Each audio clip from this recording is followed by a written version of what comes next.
5 दिसंबर 2025 भारत के करीब करीब हर एयरपोर्ट पर एक जैसा नजारा था। 10-10 घंटों के इंतजार, एक के ऊपर एक लदे ट्रॉली बैग्स और भूखे परेशान यात्री। कारण भारत की सबसे लीडिंग एयरलाइन का कोलैप्स हो जाना। नीली चिड़िया के नाम से मशहूर इंडिगो स्टाफ की कमी के चलते ठप हो गई थी।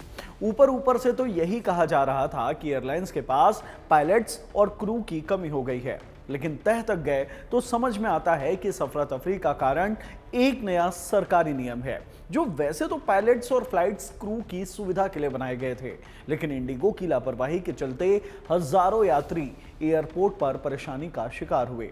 इंडिगो की खूब किरकिरी हुई। इंडियन एविएशन में 65% की हिस्सेदारी रखने वाले इंडिगो का कोलैप्स हो जाना इंडियन एविएशन इंडस्ट्री के कोलैप्स हो जाने जैसा था। इस घटना के 3 महीने बाद अब इंडिगो ने इस घटना को लेकर अपने सीईओ पीटर एल्बर्स की बलि ले ली है। कम से कम अंदर खानों में तो यही बात हो रही है कि एल्बर्स के इस्तीफे के पीछे का कारण वही 3 महीने पुरानी घटना है। इंडिगो के अंतरराष्ट्रीयकरण का पूरा श्रेय एल्बर्स को दिया जाता है। अपने इस्तीफे के पीछे एल्बर्स ने निजी कारणों का हवाला दिया है। एल्बर्स ने स्टाफ को लिखा है कि पिछले दिसंबर में जो हुआ वो कभी नहीं होना चाहिए था। हमारे ग्राहक इसके हकदार नहीं थे और न ही आप, खासकर वो फ्रंटलाइन कर्मचारी जिन्होंने बिना किसी गलती के सबसे ज्यादा नुकसान झेला। 5 दिसंबर 2025 को खबरगांव ने इंडिगो क्राइसिस पर विस्तार से एक वीडियो तैयार किया था, जिसमें हमने इंडिगो के बनने की कहानी से लेकर इंडिया की टॉप एयरलाइन बनने तक की पूरी जर्नी बताई है। सीईओ एल्बर्स के इस्तीफे के बाद इंडिगो एक नए लीडरशिप की ओर आगे बढ़ेगा। ऐसे में सुनिए इंडिगो की पूरी कहानी। भारतीय एविएशन में एक खौफनाक संयोग है। इसे इंडस्ट्री वाले द इंडिगो जीन्स कहते हैं।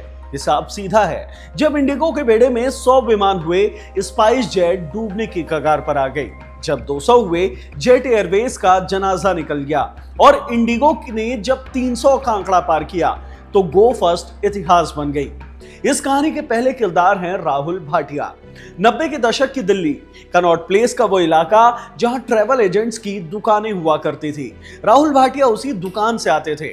उनके पिता कपिल भाटिया एक मंझे हुए ट्रैवल एजेंट थे। राहुल ने विरासत संभाली और उसे बड़ा किया। वो एक बिजनेसमैन थे। उन्हें पता था कि भारत का सिस्टम कैसे चलता है, बाबू कौन है, मंत्री कौन है, फाइल कैसे आगे बढ़ती है और जुगाड़ कैसे लगाया जाता है। इसमें राहुल की पीएचडी थी। उनका सपना था कि वो सिर्फ टिकट ना बेचे, बल्कि उस जहाज के भी मालिक बने जिसकी वो टिकट बेचते हैं।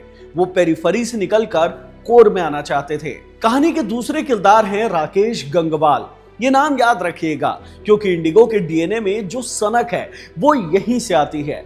गंगवाल कोलकाता के एक मारवाड़ी परिवार से थे। आईआईटी कानपुर से पढ़े, फिर अमेरिका चले गए। वहां उन्होंने यूनाइटेड एयरलाइंस और यूएस एयरवेज जैसी दिग्गज कंपनियों को चलाया। अमेरिका में उन्हें एक नाम मिला था, द कॉस्ट कटर। वो आदमी जो पत्थर से भी पानी नहीं छोड़ ले। गंगवार पाई पाई का हिसाब रखते थे। वो गणित के जादूगर थे। उन्हें हवाई जहाज के इंजन से लेकर बैलेंस शीट तक हर पेज की समझ थी। जब इन दोनों ने हाथ मिलाया तो जन्म हुआ इंडिया ऑन दी गो, यानी कि इंडिगो का। लेकिन इसका डेब्यू किसी शांत झील में कंकड़ फेंकने जैसा नहीं था, ये एक परमाणु विस्फोट जैसा था। साल 2005, जगह फ्रांस की राजधानी पेरिस। दुनिया का सबसे बड़ा पेरिस एयर शो चल रहा था। यहां दुनिया भर की एयरलाइंस और विमान बनाने वाली कंपनियां जुटती हैं। उस वक्त भारत में किंगफिशर का जलवा था। विजय माल्या अपनी लग्जरी का ढिंढोरा पीट रहे थे। नरेश गोयल की जेट एयरवेज का सिक्का चलता था और एयर डेक्कन अपनी सस्ती उड़ानों से मिडिल क्लास को आसमान के सफर का सपना दिखा रही थी। तभी एक खबर आई, एक अनजान भारतीय कंपनी जिसका नाम किसी ने सुना तक नहीं था, जिसका एक भी विमान हवा में नहीं था, उसने एयरबस को 100 विमानों का ऑर्डर दे दिया। 100 विमान। उस जमाने में ये कोई मामूली बात नहीं थी। ये किसी भी स्टार्टअप एयरलाइन द्वारा किया गया दुनिया का सबसे बड़ा एविएशन ऑर्डर था। इंडस्ट्री के दिग्गज हंसे, उन्होंने इसे पागलपन कहा। उन्होंने कहा कि ये कागजी शेर है, पैसा कहां से लाएंगे, पार्किंग कहां मिलेगी, ये कंपनी शुरू होने से पहले ही डूब जाएगी। लेकिन वो लोग हंस रहे थे, क्योंकि उन्हें राकेश गंगवाल का मास्टर प्लान नहीं पता था। गंगवाल ने एक ऐसा फाइनेंस मॉडल तैयार किया था जिसने इंडिगो को बिना उड़े ही मुनाफे मिला दिया। इसे कहते हैं sale and lease back, SLB। इसे आसान भाषा में समझिए जो एक जादू की तरह है। मान लीजिए कि एक विमान की बाजार में कीमत 100 रुपए है। गंगवाल ने एयरबेस से कहा, मैं तुमसे एक नहीं 100 विमान लूंगा, मुझको डिस्काउंट दे दो। एयरबेस को इतना बड़ा ऑर्डर चाहिए था। उन्होंने वो 100 रुपए का विमान इंडिगो को मान लीजिए 60 रुपए में देने का वादा कर दिया। अब गंगवाल का दिमाग देखिए, विमान अभी फैक्ट्री में बन ही रहा था। गंगवाल ने एक विदेशी लीजर जो कि विमान किराए पर देता है, उसे उस नए विमान को 70 रुपए में बेच दिया और फिर उसी से वो विमान वापस किराए पर ले लिया। गणित समझिए, 60 में खरीदा और 70 में बेच दिया, यानी विमान भारत की जमीन पर उतरने से पहले ही इंडिगो की जेब में 10 रुपए का मुनाफा डल चुका था। इस पैसे से उसने अपनी शुरुआती लागत निकाली, कर्मचारियों की सैलरी दी और जोरों शोरों से मार्केटिंग की। जब किंगफिशर और जेट एयरवेज कर्ज के बोझ के तले ब्याज चुका रहे थे, तब इंडिगो अपनी तिजोरी भर रही थी। यह सिर्फ एक एयरलाइन नहीं थी, ये एक एसेट ट्रेडिंग कंपनी थी। लेकिन सिर्फ पैसा कमाना काफी नहीं था, पैसे को बचाना भी एक कला थी और इस कला का प्रदर्शन हुआ 2004 में वॉशिंगटन की एक दोपहर में। यह किस्सा इंडिगो की पूरी फिलॉसफी को समझाता है। राकेश गंगवाल एयरबस के अधिकारियों के साथ डील फाइनल कर रहे थे। लंच का वक्त हुआ। एयरबस के वो अधिकारी जो फ्रांस के पेरिस और टुलूज से आए थे, अपने महंगे स्वाद के लिए जाने जाते थे। उन्हें लगा कि करोड़ों डॉलर की डील हो रही है, तो लंच भी किसी 5 स्टार होटल में होगा, शैंपेन होगी, इटालियन खाना होगा। लेकिन गंगवाल ने उन्हें चौंका दिया। वो उन्हें सड़क पार करवा कर एक फास्ट फूड चेन चिपोटले पर ले गए। वहां उन्होंने सबको लाइन में खड़ा किया और $8, उस वक्त के हिसाब से 300 से 400 रुपए का एक बरीतो हाथ में थमा दिया। एयरबस के अधिकारी सन्न थे। तब गंगवाल ने वो लाइन बोली जो इतिहास बन गई, हम यहाँ डिनर करने नहीं आए कि आराम कुर्सियों पर बैठे, हम लंच करते हुए भी काम करेंगे और वक्त और पैसा दोनों कीमती है। उन्होंने मैक्सिकन रोल खाते खाते 100 विमानों की डील साइन की। यही इंडिगो का डीएनए बन गया। कंजूसी नहीं बल्कि स्मार्ट स्पेंडिंग। इंडिगो ने तय किया कि वो अपने यात्रियों को भी यही परोसेंगे, सस्ता टिकट लेकिन बिना किसी तामझाम के। उन्होंने विमान से हर वो चीज नोच कर फेंक दी जो जरूरी नहीं थी। विमान में ओवन्स नहीं लगाए। तर्क ये था कि ओवन करीब 60 किलो का होता है, 4 ओवन लगाए तो 240 किलो वजन हुआ। विमान भारी होगा तो ईंधन ज्यादा लगेगा और ओवन होंगे तो खाना गर्म करने में क्रू का वक्त भी बर्बाद होगा। इसलिए इंडिगो ने तय किया कि हम सिर्फ ठंडा खाना जैसे सैंडविच, कुकीज ही बेचा करेंगे। इंडिगो ने इन फ्लाइट मैगजीन के पन्ने भी पतले कर दिए ताकि वजन कम हो। पानी की भारी बोतलें हटा दी गई और हल्का डिस्पोजेबल कप सिस्टम ले आया गया। यहाँ तक कि विमानों पर पेंट भी कम किया गया ताकि कुछ किलो वजन और घट जाए। बड़े भारी भरकम प्लेन को देखकर लगता है कि ये कुछ किलो वजन कम करने से क्या फायदा होगा, लेकिन एयरलाइंस की नजर से देखें तो कुछ किलो कम होने से कुछ लीटर तेल कम लगेगा। और अगर ऐसा सैकड़ों प्लेन के साथ साल भर हुआ तो करोड़ों रुपए के तेल की बचत हो जाएगी। बैकएंड पर इससे इंडिगो ने सालाना करीब 400 करोड़ रुपए की बचत कर ली। गंगवाल का मंत्र था स्वेट द एसेट, यानी मशीनों से पसीना निकाल दो। उसका विमान जमीन पर लैंड करता और फॉर्मूला 1 कार की तरह सिर्फ 30 मिनट में तैयार होकर दोबारा उड़ जाता। लेकिन इंडिगो को सिर्फ गणित ने बड़ा नहीं बनाया, उसे बड़ा बनाया उसकी हिम्मत ने। एक ऐसा वाकया हुआ जिसने साबित कर दिया कि ये कंपनी झुकने वाली नहीं है। साल था 2009। इंडिगो अभी अपने पैर ही पसार रही थी। कंपनी की नजर बिहार की राजधानी पटना में थी। इंडिगो के प्रेसिडेंट आदित्य घोष और सेल्स हेड संजय कुमार पटना पहुंचे। उनका मकसद था वहां नई फ्लाइट शुरू करना और ग्राउंड हैंडलिंग का कॉन्ट्रैक्ट देना। पटना के मशहूर चाणक्य होटल में वो रुके हुए थे। शाम ढल चुकी थी। अचानक उनके कमरे का दरवाजा एक जोरदार आवाज के साथ खुला। कमरे में आधा दर्जन लठैत दाखिल हुए। उनके हाथों में पिस्तौलें और राइफलें थी। मंजर बेहद खौफनाक था। वो स्थानीय बाहुबली के आदमी थे जो नाराज थे कि इंडिगो ने एयरपोर्ट का कॉन्ट्रैक्ट उनकी कंपनी को नहीं दिया।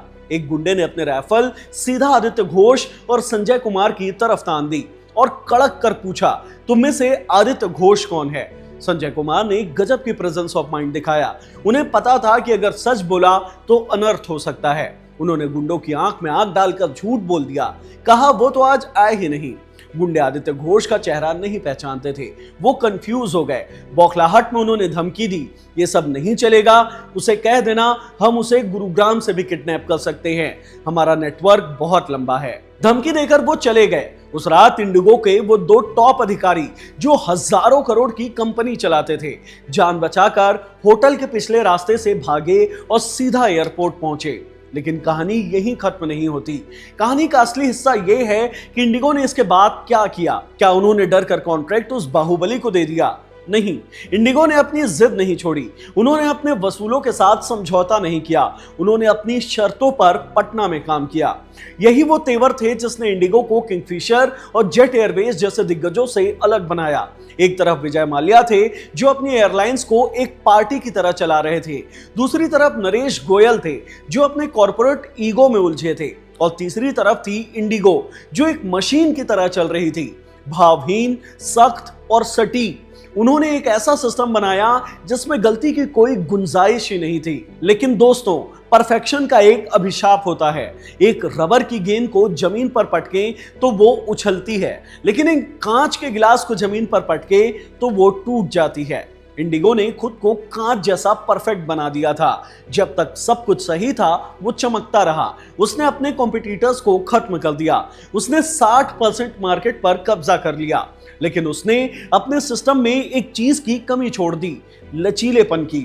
उसने सांस लेने की भी जगह नहीं छोड़ी। उसने ये नहीं सोचा कि अगर कभी यह मशीन अटकी तो क्या होगा। और ठीक 20 साल बाद 2 दिसंबर 2025 को वही हुआ जिसका डर था। इंडिगो की रफ्तार ही उसकी दुश्मन बन गई। साल 2006-7 का दौर याद कीजिए। भारतीय आसमान में किंगफिशर एयरलाइंस का राज था। विजय माल्या ने हवाई सफर को एक पार्टी बना दिया था। लाल कालीन बिस्ते थे, एयर होस्टेस को फ्लाइंग मॉडल्स कहा जाता था। विमान में घुसते ही टीवी स्क्रीन मिलती थी, कानों में हेडफोन और हाथ में वेलकम ड्रिंक। माल्या कहते थे, मैं अपने मेहमानों को राजाओं जैसा महसूस कराता हूं। दूसरी तरफ थी जेट एयरवेज, नरेश गोयल की क्लासिक सर्विस, बिजनेस क्लास का खाना ऐसा कि 5 स्टार होटल फेल हो जाए। इन दोनों के बीच उतरी इंडिगो। ना कोई टीवी, ना कोई वेलकम ड्रिंक, ना बिजनेस क्लास, ना ही कोई गुड टाइम्स। इंडिगो ने कहा, हम आपको राजाओं जैसा महसूस नहीं कराएंगे, हम आपको बस एक वादा करते हैं, हम आपको वक्त पर पहुंचाएंगे। ये लड़ाई लग्जरी बनाम घड़ी की थी। इसमें इंडिगो ने ऐसी मशीन तैयार की जिसके सामने लग्जरी घुटने टेकने पर मजबूर हो गई। राकेश गंगवाल और राहुल भाटिया जानते थे कि हवा में उड़ने वाला हर 1 किलो वजन नीचे बैलेंस शीट में खर्चा बढ़ाता है। विमान जितना भारी होगा, ईंधन उतना ज्यादा लगेगा, और एयरलाइन के खर्च का 40% हिस्सा सिर्फ ईंधन से होता है। तो इंडिगो ने वजन घटाओ अभियान शुरू किया, और यह अभियान पागलपन की हद तक चला गया। राकेश गंगवाल का एक और मंत्र था, हवाई जहाज तभी पैसे कमाता है जब वो हवा में हो। जमीन पर खड़ा विमान सिर्फ खर्चा देता है। इस फिलॉसफी को उन्होंने नाम दिया स्वेट द एसेट, यानी अपनी संपत्ति से पसीना निकाल दो, उसे इतना उड़ाओ कि वो रुक ही ना पाए। इंडिगो ने टर्न अराउंड टाइम का वर्ल्ड रिकॉर्ड बनाने की ठानी। टर्न अराउंड टाइम का मतलब होता है एक विमान के लैंड करने और दोबारा टेक ऑफ करने के बीच का वक्त। दूसरी एयरलाइंस को इसमें 45 मिनट से 1 घंटा लगता था। इंडिगो ने इसे घटाकर 30 मिनट तक कर दिया। जैसे ही विमान रुकता, एक पिट स्टॉप जैसा ऑपरेशन शुरू हो जाता। सफाई कर्मचारी दौड़ पड़ते, लेकिन इंडिगो ने यहां भी एक जुगाड़ लगाया। उन्होंने देखा कि सीढ़ियों से उतरने में यात्रियों को वजन और बैग के साथ समय लगता है, तो इंडिगो ने सीढ़ियों की जगह रैंप का इस्तेमाल शुरू किया। वो रैंप जिस पर व्हील चेयर चलती है, इससे यात्री तेजी से उतरते और चढ़ते, बैग घसीटना आसान हो गया। 2 मिनट यहां बचे, 3 मिनट वहां बचे। नतीजा, इंडिगो का एक विमान दिन भर में अपने कॉम्पिटिटर्स के मुकाबले 1 या 2 एक्स्ट्रा उड़ाने भर लेता था। साल के अंत में यही एक्स्ट्रा उड़ाने करोड़ों का मुनाफा दे जाती थी। किंगफिशर और जेट एयरवेज के पास विमानों का मेला था। बोइंग 737, एयरबस 320, ATR, चौड़े विमान, पतले विमान, हर विमान के लिए अलग पायलट, अलग मैकेनिक, अलग स्पेयर पार्ट्स। ये एक लॉजिस्टिक डरावना सपने की तरह था। इंडिगो ने कहा, हमारे पास सिर्फ एक तरह का विमान होगा, एयरबस A320। सारे पायलट एक ही विमान उड़ाना जानते थे। अगर एक पायलट बीमार हुआ तो दूसरा तुरंत उसकी जगह ले सकता था। स्पेयर पार्ट्स कॉमन थे, मैकेनिकल एक्सपर्ट कॉमन थे। इससे जटिलता खत्म हो गई। जब जेट एयरवेज अपने अलग अलग विमानों के मेंटेनेंस में उलझी थी, इंडिगो की एक जैसी फौज आसमान में राज कर रही थी। इंडिगो की इसी रणनीति को समझने के लिए राहुल भाटिया एक कहानी अक्सर सुनाते थे और ये कहानी उनके कॉम्पिटिटर्स के लिए एक चेतावनी भी थी। कहानी ये कि एक बार दो दोस्त जंगल में गए। अचानक उनके सामने एक शेर आ गया। शेर को देखते ही एक दोस्त ने अपने बैग से जूते निकाले और कसने लगा। दूसरे दोस्त ने पूछा कि तुम पागल हो क्या, तुम जूतों के साथ भी शेर से तेज नहीं भाग सकते। पहले दोस्त ने जूते कसते हुए जवाब दिया, मुझे शेर से तेज नहीं भागना, मुझे बस तुमसे तेज भागना है। इंडिगो ने यही किया।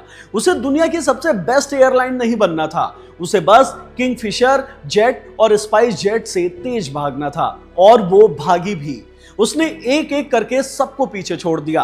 विजय माल्या की किंगफिशर कर्ज में डूब गई, नरेश गोयल की जेट एयरवेज जमीन पर आ गई, गो फास्ट दिवालिया हो गई और इंडिगो भागती रही। उसने अपनी एफिशिएंसी को इतना कस दिया कि वो एक परफेक्ट मशीन बन गई, एक ऐसी मशीन जो 24 घंटे सातों दिन बिना थके बिना रुके चल सकती थी।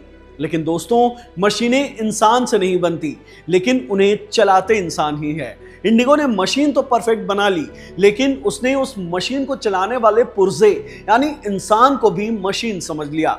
उसने रोस्टर को इतना टाइट कर दिया कि उसमें इंसान की थकान, बीमारी या गलती के लिए कोई जगह नहीं बची। राकेश गंगवाल ने विमान का तो पसीना निकाल ही दिया, लेकिन इस चक्कर में उन्होंने सिस्टम के लचीलेपन को भी निचोड़ दिया। उन्होंने स्टैंड बाय पायलट नहीं रखे क्योंकि उन्हें लगा कि खाली बैठा पायलट पैसे बर्बाद करता है। उन्होंने बैकअप क्रू नहीं रखा और 2 दिसंबर 2025 को जब उत्तर भारत में कोहरा छाया और सरकार ने पायलटों के आराम के नियम FDTL सख्त किए, तो ये परफेक्ट मशीन जाम हो गई। जिसे 30 मिनट के टर्न अराउंड टाइम और टाइट रोस्टर ने इंडिगो को बनाया था, उसी ने उसका गला घोंट दिया। अब इंडिगो के पास विमान तो हैं, लेकिन उन्हें उड़ाने के लिए वो हाथ नहीं है जिन्हें उन्होंने मशीन का पुर्जा समझ लिया था।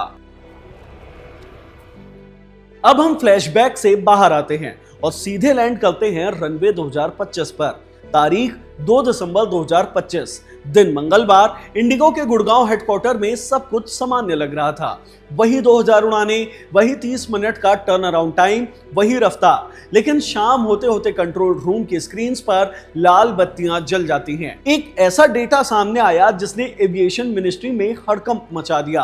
देश के 6 बड़े मेट्रो एयरपोर्ट्स पर इंडिगो का OTP ऑन टाइम परफॉर्मेंस गिरकर 35.4% पर आ गया।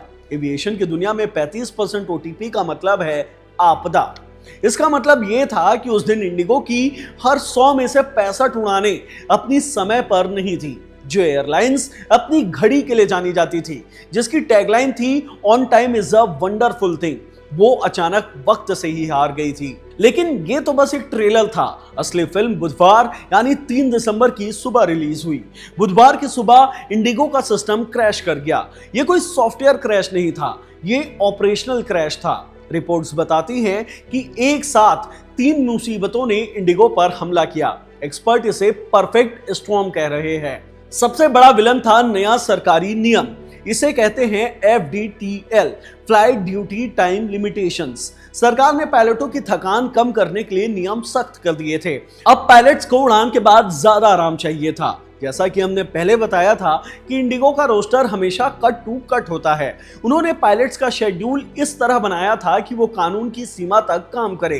कोई बफर नहीं मिलता था, कोई एक्स्ट्रा गुंजाइश नहीं थी।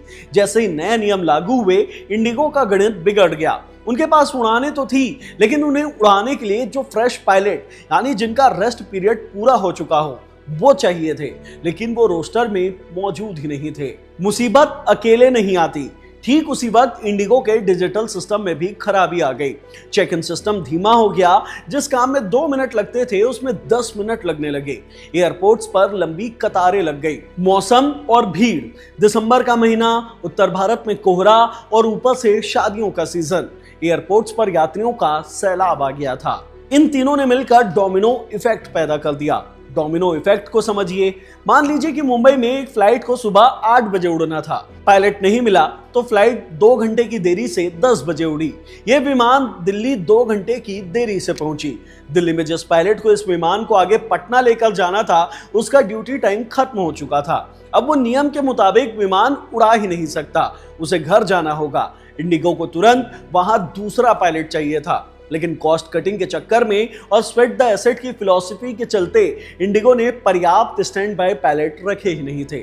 नतीजा, दिल्ली वाली फ्लाइट कैंसिल हो गई, वो विमान पटना नहीं गई तो पटना से बेंगलुरु जाने वाली फ्लाइट भी कैंसिल हो गई। एक फ्लाइट की देरी ने पूरे नेटवर्क को जाम कर दिया।